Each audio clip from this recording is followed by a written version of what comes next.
রাজধানী থেকে শিলচর হয়ে নিজ গৃহ জেলায় পাড়ি দিয়ে উষ্ণ সম্বর্ধনার জোয়ারে ভাসলেন আসাম মন্ত্রিসভায় নবনিযুক্তপ্রাপ্ত মন্ত্রী কৃষ্ণেন্দু পাল।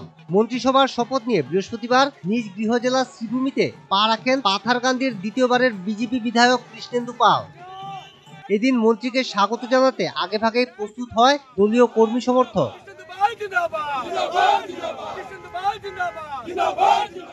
এদিন সুসজ্জিত হুটখোলা গাড়ি আর ব্যান্ড পার্টি নিয়ে শ্রীভূমি জেলার টোলগেট সংলগ্ন এলাকায় মন্ত্রী কৃষ্ণেন্দু পালকে জানানো হয় উষ্ণ সম্বর্ধনা।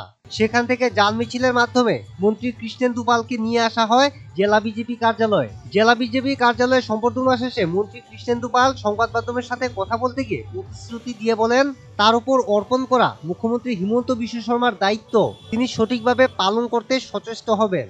আমার উপর যে 3টা দপ্তরের দায়িত্ব মাননীয় মুখ্যমন্ত্রী অর্পিত করেছেন, পিডব্লিউডির পিএমজিএসওয়াই দপ্তর, তারপর পশুপালন, দুগ্ধ উৎপাদন বা মৎস্য উৎপাদন, 3টাই অনেক বড় দপ্তর এবং এইগুলো আত্মনির্ভর আমাদের যদি হতে হয় প্রত্যেকজন ব্যক্তি এবং আমাদের প্রধানমন্ত্রীজি যে আগ্রহ যে এগ্রিকালচারাল ডাবল ইনকাম, শুধু এগ্রিকালচার ডাবল ইনকাম করতে হলে পশুপালন, দুগ্ধ উৎপাদন বা আমাদের মিট প্রোডাকশন বা আমাদের ডিম প্রোডাকশন বাড়াতে হবে, তাই আমাদের এগ্রিকালচারাল ডাবল ইনকাম হবে।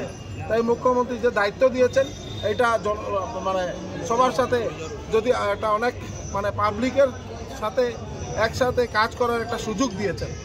তাই আমি মনে করি যে মুখ্যমন্ত্রী যে বিশ্বাস যে আস্থা আমার উপর ন্যস্ত করেছেন, আমি যাতে সততা এবং নিষ্ঠার সহিত কাজ করে যাই।